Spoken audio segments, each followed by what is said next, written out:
하나님 말씀은 신약 성경 데살로니가전서 3장 7절부터 10절입니다. 신약 성경 330쪽입니다.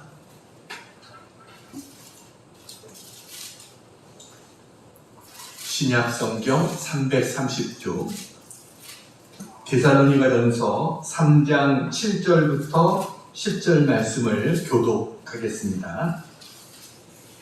이러므로 형제들아 우리가 모든 궁핍과 환난 가운데서 너희 믿음으로 말미암아 너희에게 위로를 받았노라. 그러므로 너희가 주 안에 굳게 선즉 우리가 이제는 서리라. 우리가 우리 하나님 앞에서 너희로 말미암아 모든 기쁨으로 기뻐하니 너희를 위하여 능히 어떠한 감사로 하나님께 보답할까. 지하로 심히 간구함은 너희 얼굴을 보고 너희 믿음이 부족한 것을 보충하게 하려 하리라. 아멘. 할렐루야. 아멘. 한 라디오 방송에서 아버지와 아들이 얼마나 친밀한가 이거를 알아보기 위한 이벤트를 했습니다.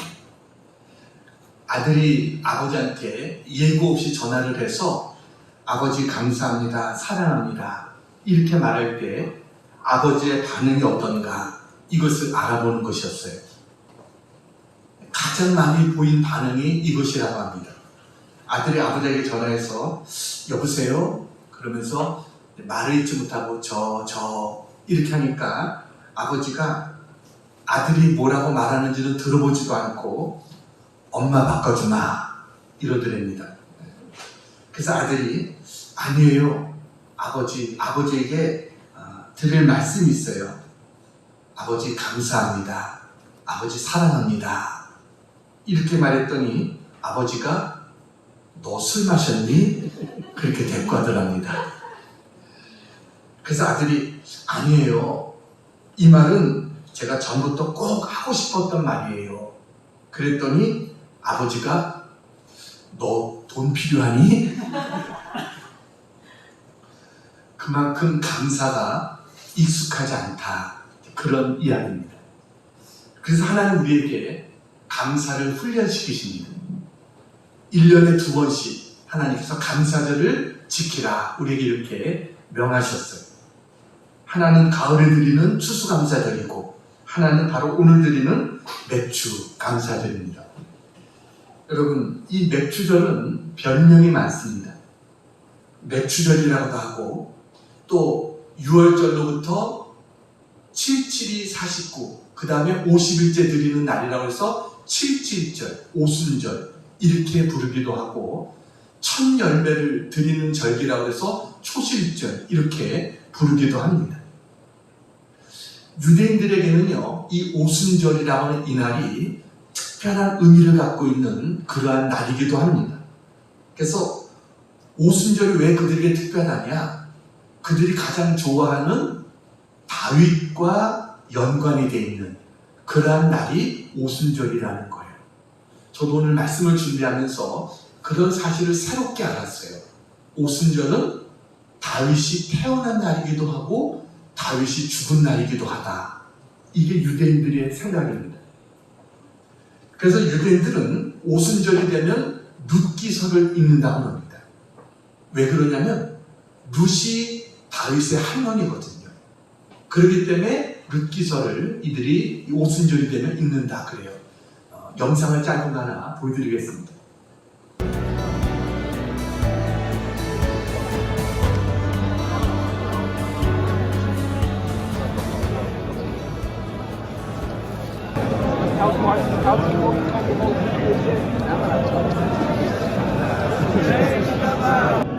Some story of King David, this type of King David. stuff. Why? King David's birthday is today, Ah, really? today or tomorrow, and he passed away today. And he passed away these days. 다윗 왕이 생일이 이제 오늘이나 내일이고 그리고 이제 같은 날 아마 이렇게 죽었을 것이라고 그렇게 유대인들은 전해진다고 하네요. 오순절에? Yeah. Yeah. So Well, the big celebration is that God gave us the Bible, the Torah. sure, sure. That's the big Yes, at Mount Sinai. Mount Sinai. Yeah. We learned it. We learned to So do it. 시내산에서 네. 시내산에서 이제 토라를 주신 것을 이제 기념하는 것이 가장 큰 기념이라고. 아. 네. 이방인들에게 Yeah, you tour guide over there? 친절하게 답을 You tour guide in South 해주잖아요. Korea? 웃으면서 Kind of. He's 예, touring them 환대하고. and I'm kind of.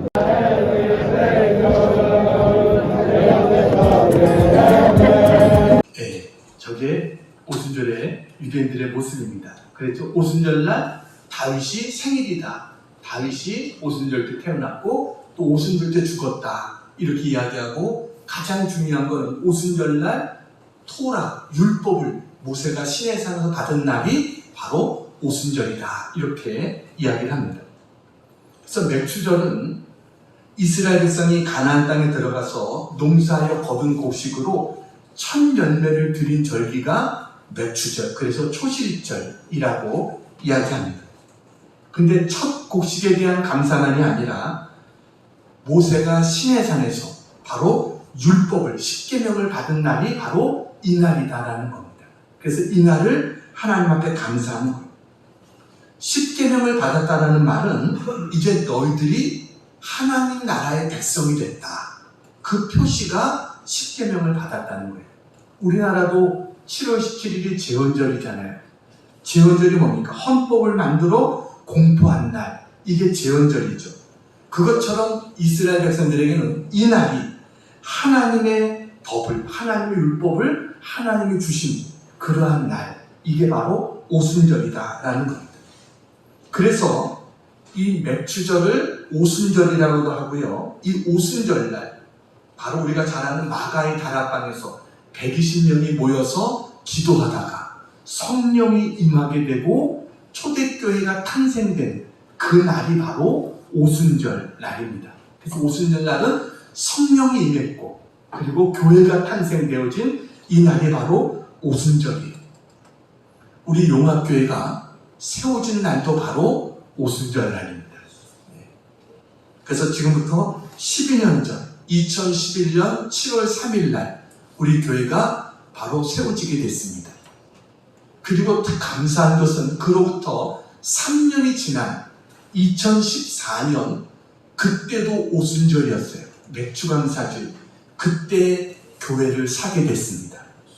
하나님이 딱 3년 됐을 때 정확히 또 맥주감사절 된 이때 하나님이 이 교회를 사게 하셨어요. 그래서 우리 교회는 오순절하고 뗄래야 뗄 수 없는 아주 그러한 의미를 갖고 있는 교회가 우리 교회입니다.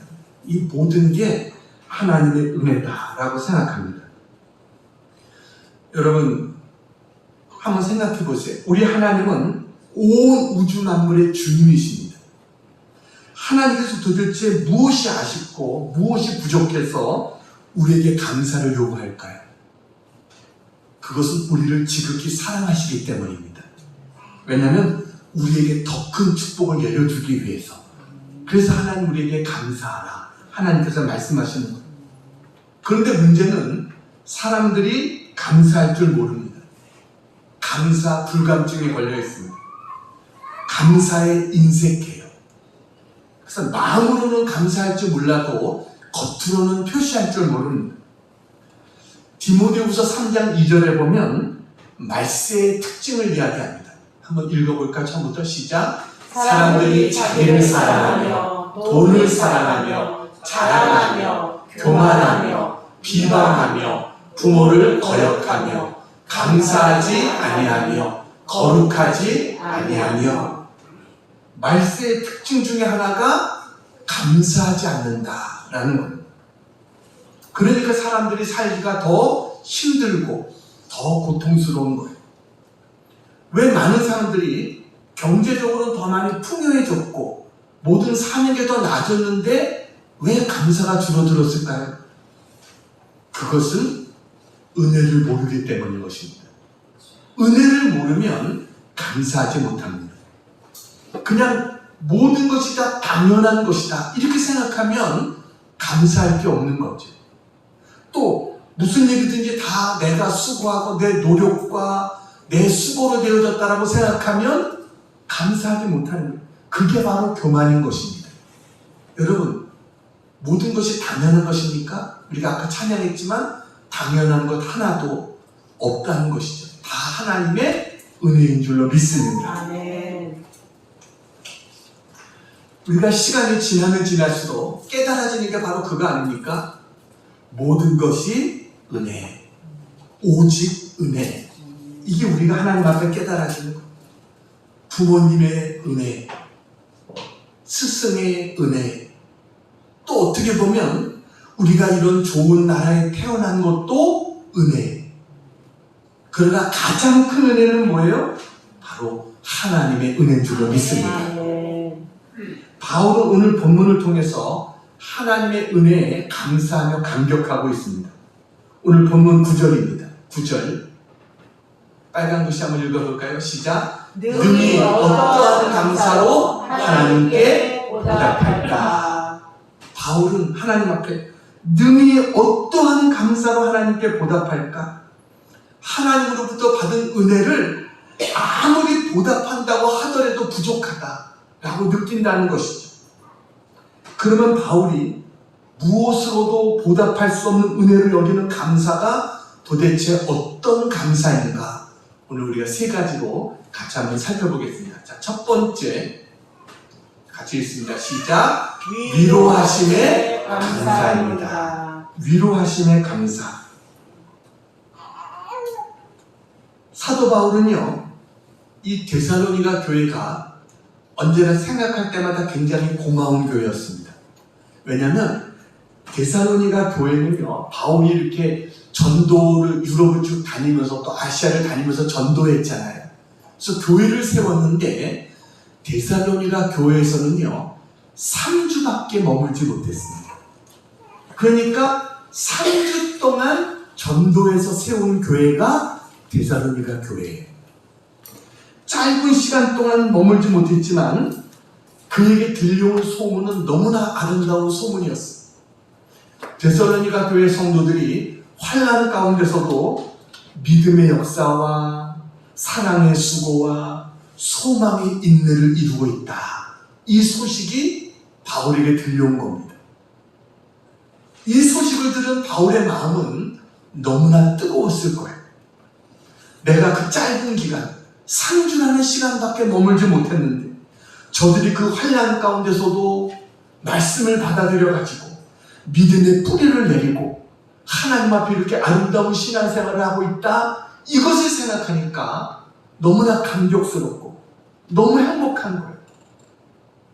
바울이 데살로니가를 떠난 것도 유대인들의 핍박 때문에, 어려움 때문에 떠났거든요. 그렇게 유대인들의 핍박이 있는 어려운 지역에 세워진 그런 교회인데 그 교회가 건강하게 자라고 있다는 거예요. 여러분, 바울은 그것으로 인해서 한편으로는 마음에 미안하기도 하고 한편으로는 감사한 마음이 얼마나 컸겠어요. 그래서 그들의 믿음으로 인해서 내가 위로를 받았다. 이렇게 바울이 이야기를 하는 겁니다. 우리 3장 7절 말씀 같이 한번 읽겠습니다. 시작. 이러므로 형제들아 우리가 모든 궁핍과 환난 가운데서 너희 믿음으로 말미암아 너희에게 위로를 받았노라. 바울이 환난과 궁핍 가운데서도 그 데살로니가 교인들의 믿음으로 말미암아 내가 너희에게 위로를 받았다. 이렇게 이야기를 해요. 복음 전도의 사역은 굉장히 어려운 사역이었습니다.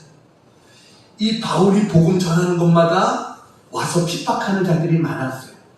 바울이 고린도에 있으면서도 지금 또 어려움과 핍박을 당하고 있습니다. 그런데도 바울이 자기가 뿌렸던 그 복음의 씨앗이 이제 자라서 열매를 맺기 시작했다. 이것을 들었어요. 그것만 들어도 감격스럽고, 아, 하나님이 모든 것을 하시는구나. 나는 하나님 말씀대로 씨를 뿌리기만 하면 하나님께서 결국은 자라게 하시고 거두게 하시는구나. 이것을 바울은 깨달은 겁니다. 그래서 바울이 그것이 너무나 바울에게 위로가 됐고 큰 기쁨의 소식이 됐어요. 그래서 바울은 뭐라고 말합니까? 3장 9절입니다. 같이 한번 읽겠습니다. 시작. 우리가 우리 하나님 앞에서 너희로 말미암아 모든 기쁨으로 기뻐하니 너희를 위하여 능히 어떠한 감사로 하나님께 보답할까? 그들에게 뭔가 참 보답하고 싶은데, 하나님 앞에도 또 저들에게도 뭔가 이 감사의 마음을 보답하고 싶은데 어떻게 보답할 수 있을까? 그래서 바울이 생각한 최대한의 감사가 뭐냐? 그거는 바로 하나님 앞에 기도하는 것이었습니다. 바울은 데살로니가 교인들에게 내가 어떻게 너희들에게 보답해 줄 수 있을까? 지금 바울이 갈 수가 없어요. 그래서 보답해 줄 수 있는 방법이 기도라고 생각한 거예요. 그래서 바울은 이 데살로니가 교인들을 위해서 기도합니다. 그게 바로 11절부터 13절의 내용입니다. 계속해서 바울은 그들을 위해서 간절하고 애틋한 사랑의 마음을 가지고 그들을 위해서 중보기도 하고 있어요. 첫 번째 기도가 뭐냐면, 주님께서 나에게 길을 열어주셔서 너희들에게 내가 다시 방문해 줄 수 있도록 하나님이 도와주셨으면 좋겠습니다. 이걸 기도합니다. 11절 같이 한번 읽겠습니다. 시작. 하나님 우리 아버지와 우리 주 예수는 우리 길을 너희에게로 갈 수 있게 하시오며, 하나님 제가 다시 데살로니가로 갈 수 있도록 길을 열어주세요. 이것을 기도해요.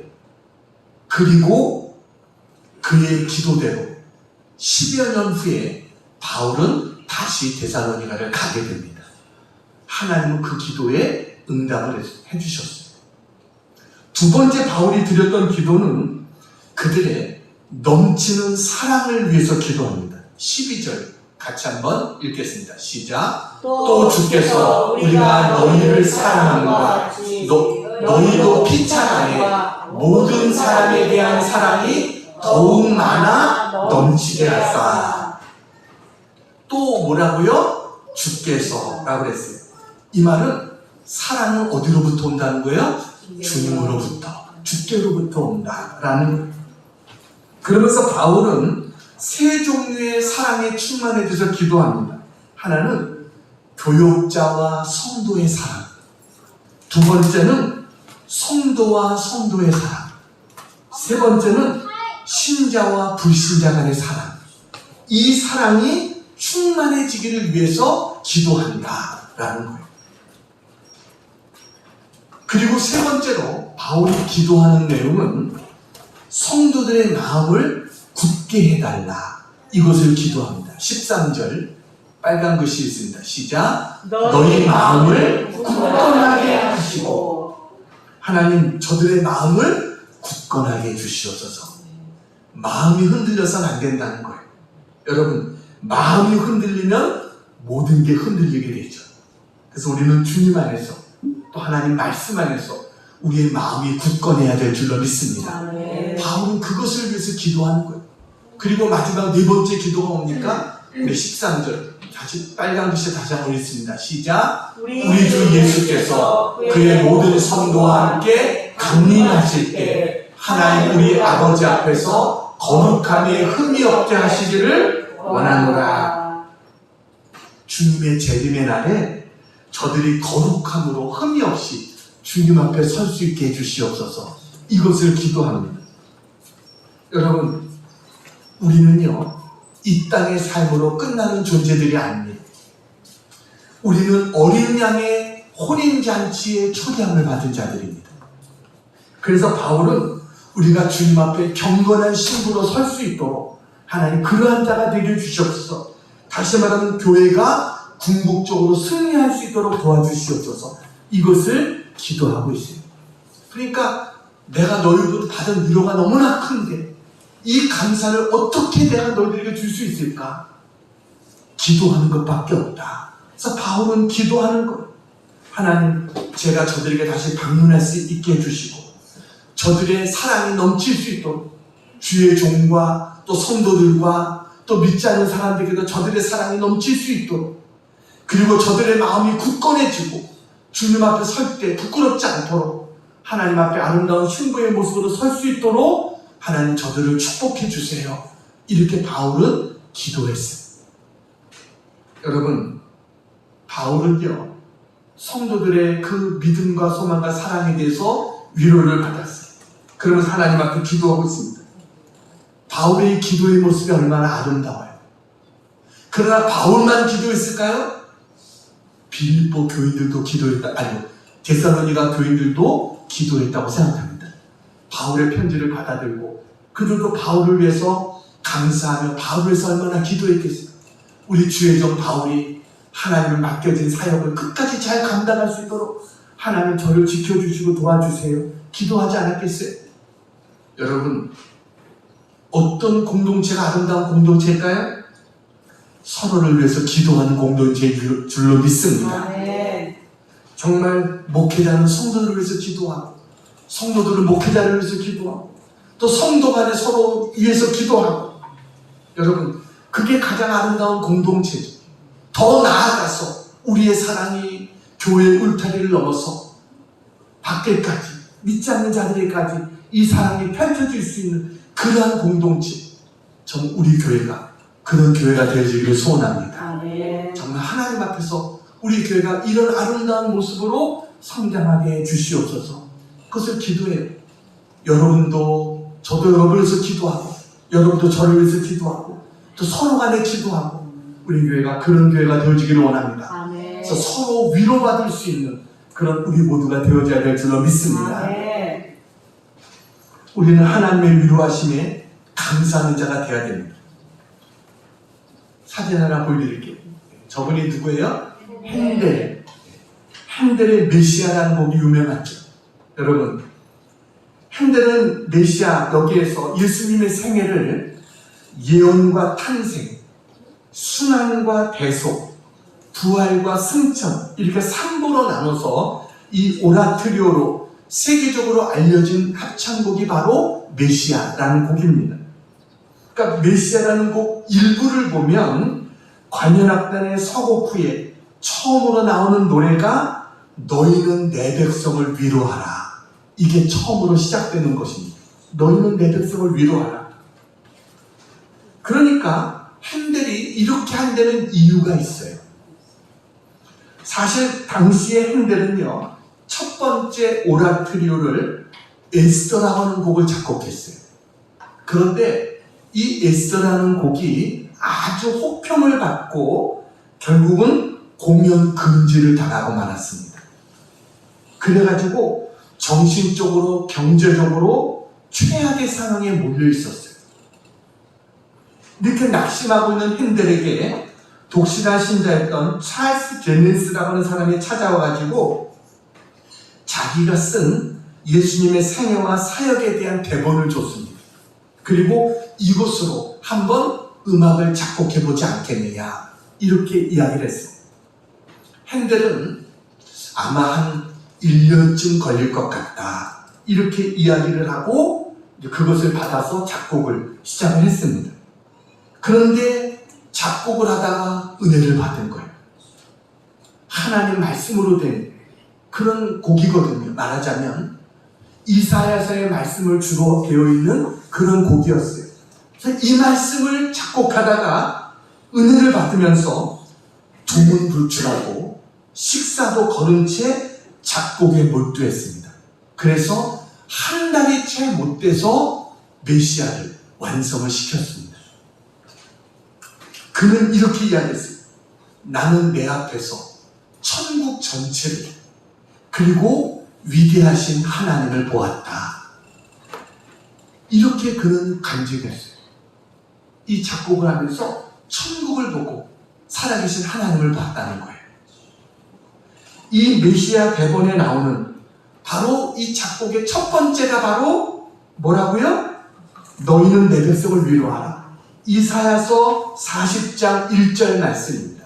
같이 한번 읽어볼까요? 시작. 너희의 하나님이 이르시되 너희는 위로하라. 내 백성을 위로하라. 메시아 곡이 바로 저것으로 시작합니다. 왜냐하면 자신이 먼저 하나님 앞에 위로를 받은 거예요. 자신이 하나님 앞에 받은 그 위로를 가지고 내 백성을 위로하라, 이 곡을 만들게 됐다라는 것입니다. 하나님은요, 우리를 위로해 주신 하나님이신 것을 믿으시기 바랍니다. 자기의 백성들이 낙심하고 그리고 낙심에 사로잡혀 있을 때 하나님 우리를 찾아와 주시고 우리와 함께 해주시고 말씀해 주시고 우리를 다시 세워주시는, 위로해 주시는 좋으신 하나님이세요. 그래서 바울도 뭐예요? 하나님의 이 사랑에 위로받았다는 거 아닙니까? 우리 7절 말씀 다시 한번 읽어볼까요? 7절 시작. 이러므로 형제들아 우리가 모든 궁핍과 환난 가운데서 너희 믿음으로 말미암아 너희에게 위로를 받았노라. 우리에게 위로를 주시는 하나님 앞에 언제나 감사할 수 있는 우리 모두가 되기를 축원합니다. 두 번째 같이 한번 읽겠습니다. 시작. 살려주심에 감사합니다. 오늘 8절 말씀 우리 읽겠습니다. 8절 시작. 그러므로 너희가 주 안에서 굳게 선즉 우리가 이제는 살리라. 우리가 이제는 살리라 라고 말합니다.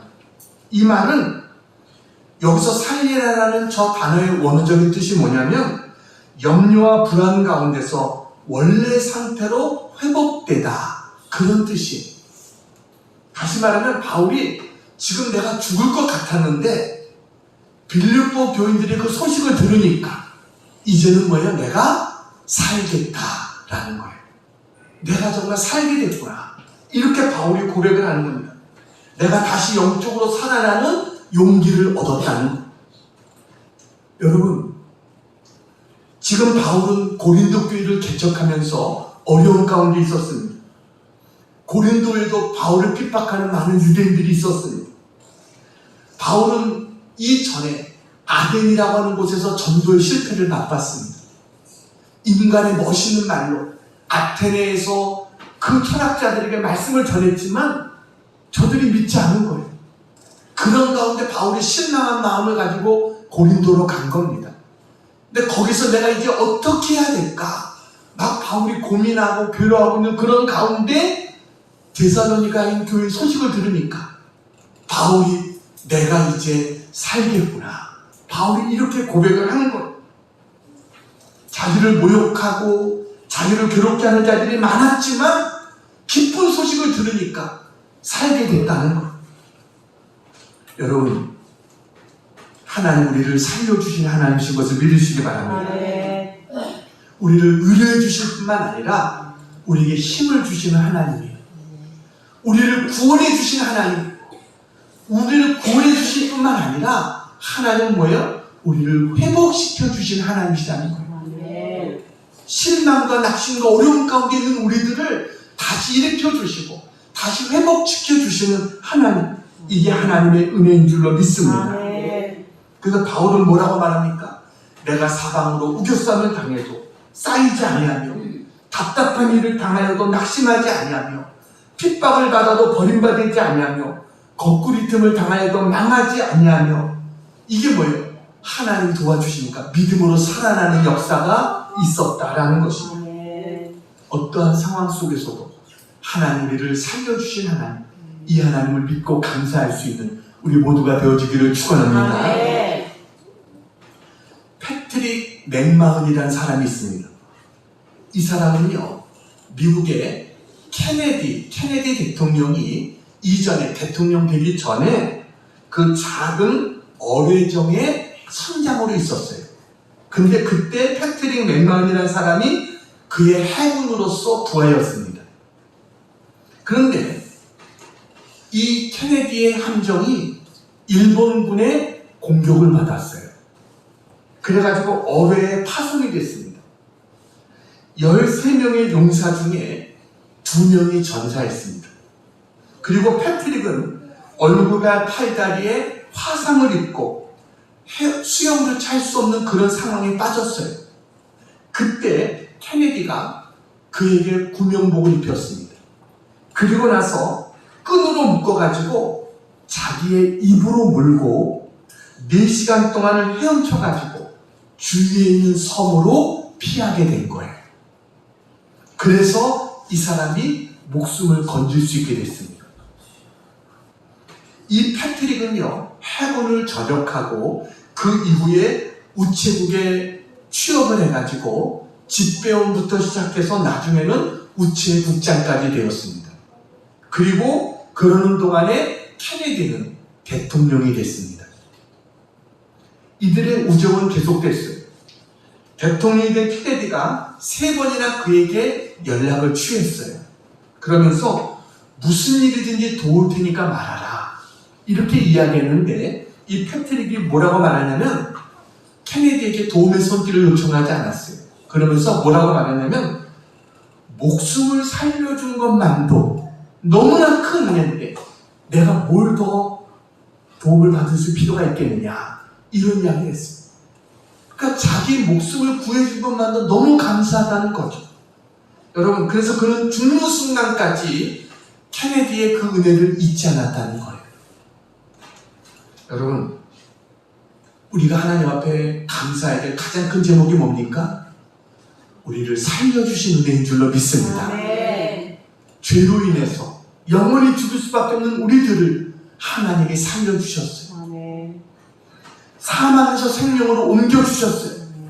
이것보다 큰 은혜가 어디 있겠어요? 우리를 자녀 삼아주시고 영원한 천국을 약속해 주셨어요.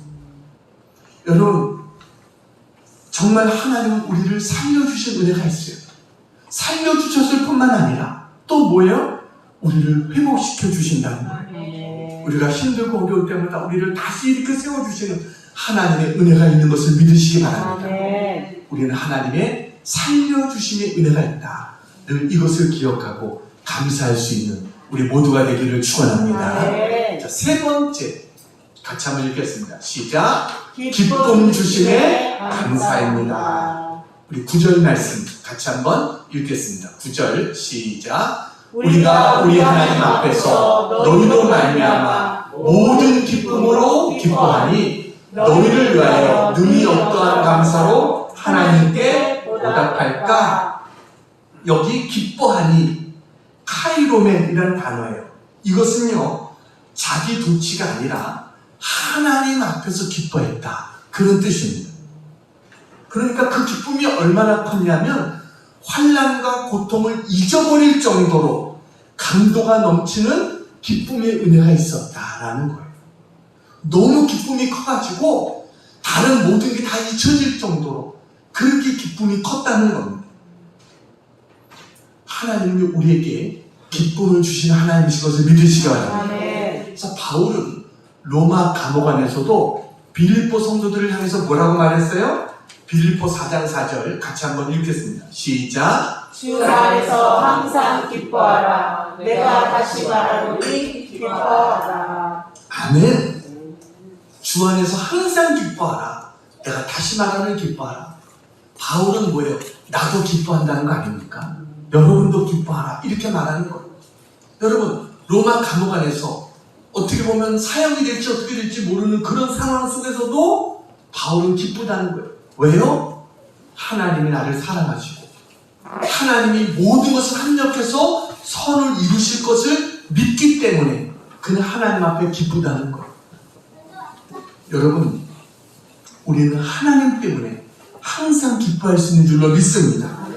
이 기쁨이 세상에 속한 것이면 항상 기뻐할 수 없죠. 근데 기쁨이 하나님께 속해 있다면 우리는 언제나 기뻐할 수 있는 거예요. 기쁨이 하나님으로부터 오는데 우리는 이 기쁨을 누릴 수 있는 그런 우리가 되어야 될 줄로 믿습니다. 그래서 바울은 이 데살로니가 교회에 마지막으로 강조하는 가장 중요한 말이 뭡니까? 우리가 데살로니가 전서하면 가장 잘 알고 있는 말씀, 그게 데살로니가서의 결론이에요. 데살로니가 전서 5장 16절부터 18절 같이 한번 읽어볼까요? 시작. 항상 기뻐하라. 쉬지 말고 기도하라. 범사에 감사하라. 이것이 그리스도 예수 안에서 너희를 향하신 하나님의 뜻이니라. 항상 뭐라고요? 기뻐하라고 했어요. 여러분, 어떻게 항상 기뻐할 수 있을까요? 기뻐할 것이 없는데 어떻게 기뻐할 수 있을까요? 사람의 감정은 정직합니다. 여러분, 어떻게 기쁨이 없는데 기뻐할 수 있겠어요? 그냥 기뻐하는 것처럼 꿈이라는 것일까요? 아니요. 우리가 억지로 그렇게 할 수 없죠. 근데 이것은 뭐예요? 그 기쁨이 하나님으로부터 오는 기쁨이라면 우리는 기뻐할 수 있다는 거예요. 기쁨의 대상이 하나님이라고 한다면 우리는 기뻐할 수 있다는 거예요. 여러분, 주님 안에서 항상 기뻐할 수 있는 우리 모두가 되기를 축원합니다. 하나님이 나 같은 자를 사랑하시고 하나님이 나 같은 자와 함께 하시고 나를 통해서 하나님의 뜻을 이루어 가시고 하나님께서 영광을 받으신다는데 어떻게 기뻐하지 않을 수가 있겠어요?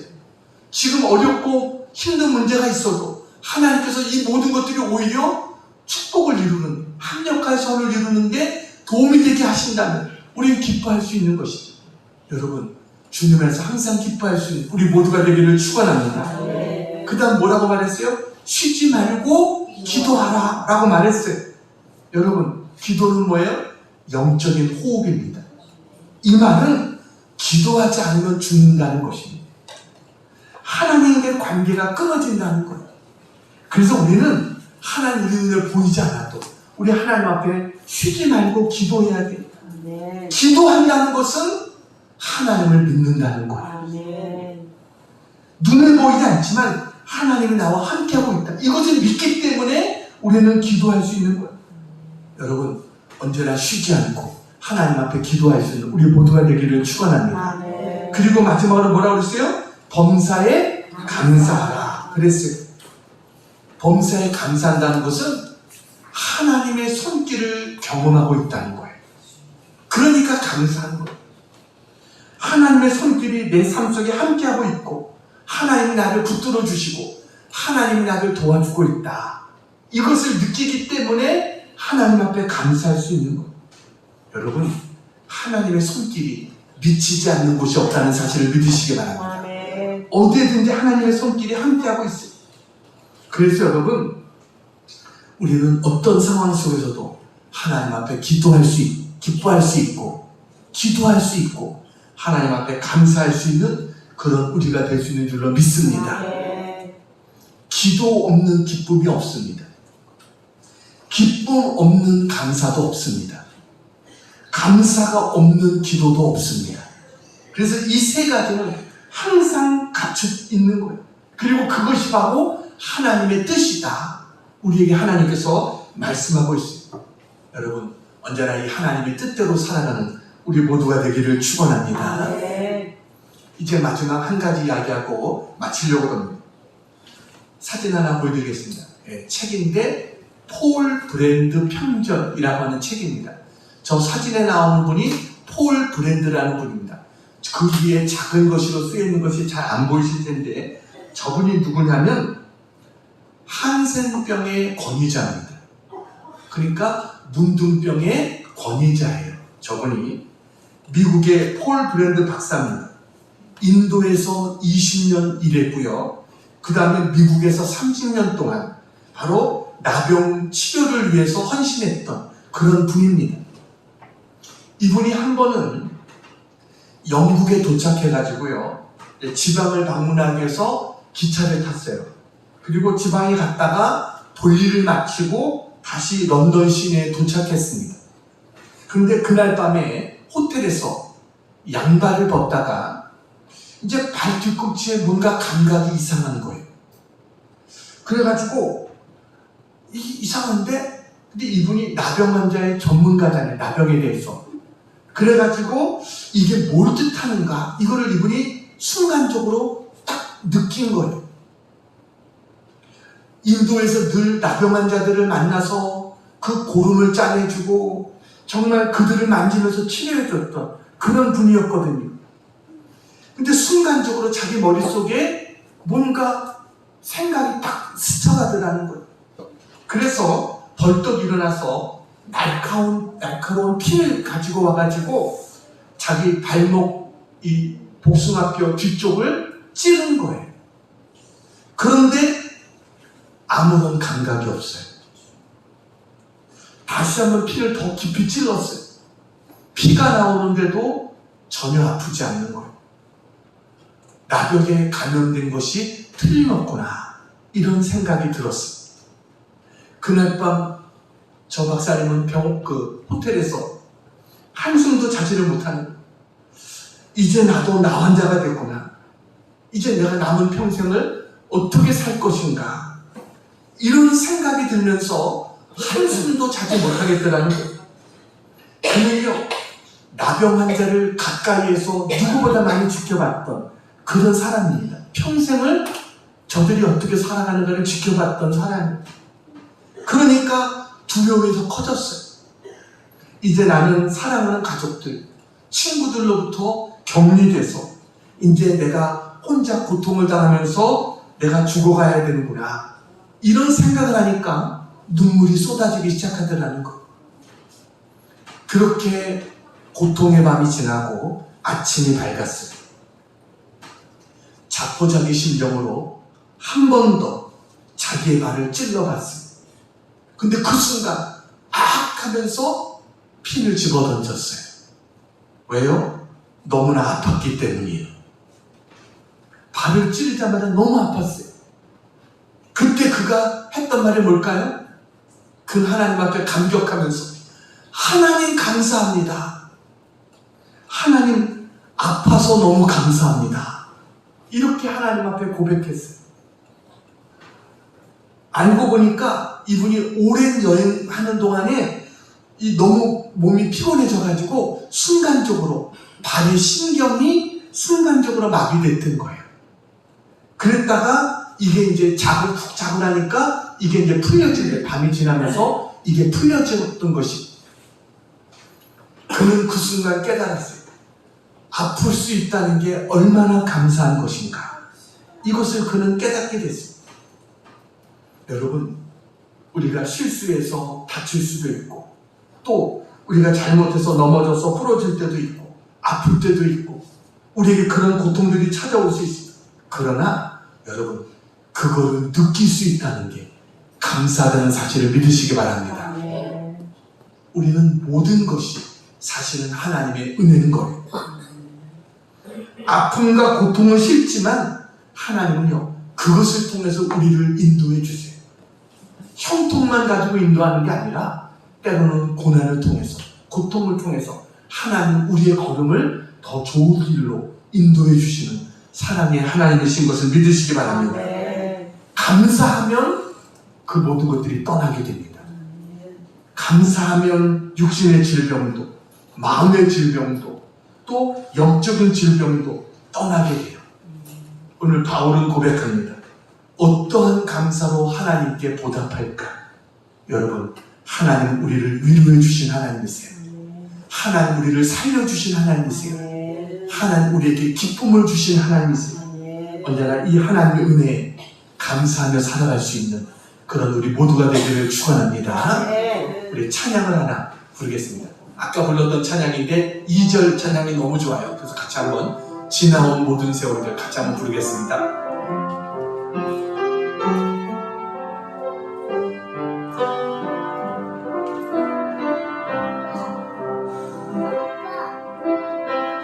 지나온 모든 세월들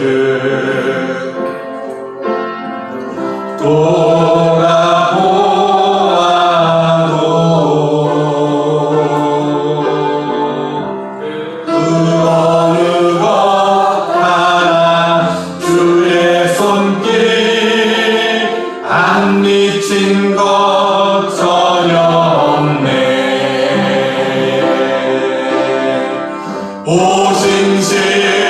오신실하신 주,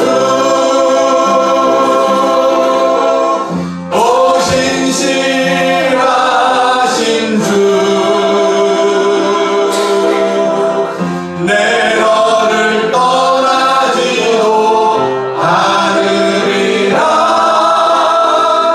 내 너를 버리지도 않으리라. 약속하셨던 주님, 그 약속을 지키사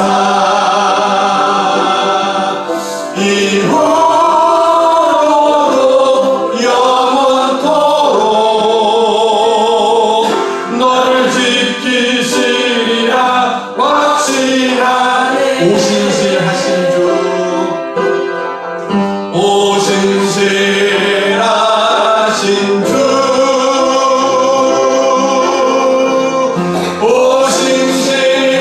오신실하신 주,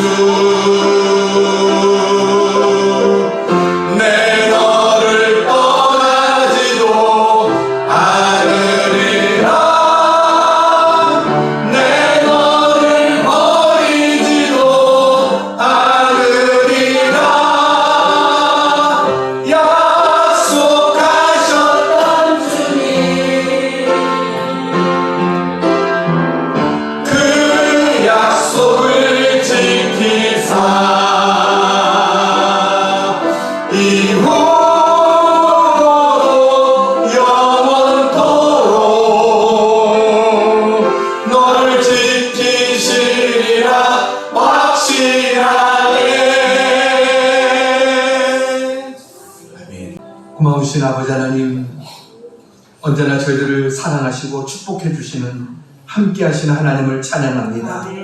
하나님, 하나님께서 우리를 위로해 주시고 우리를 살려 주시고 우리에게 기쁨을 주시는 것을 믿습니다.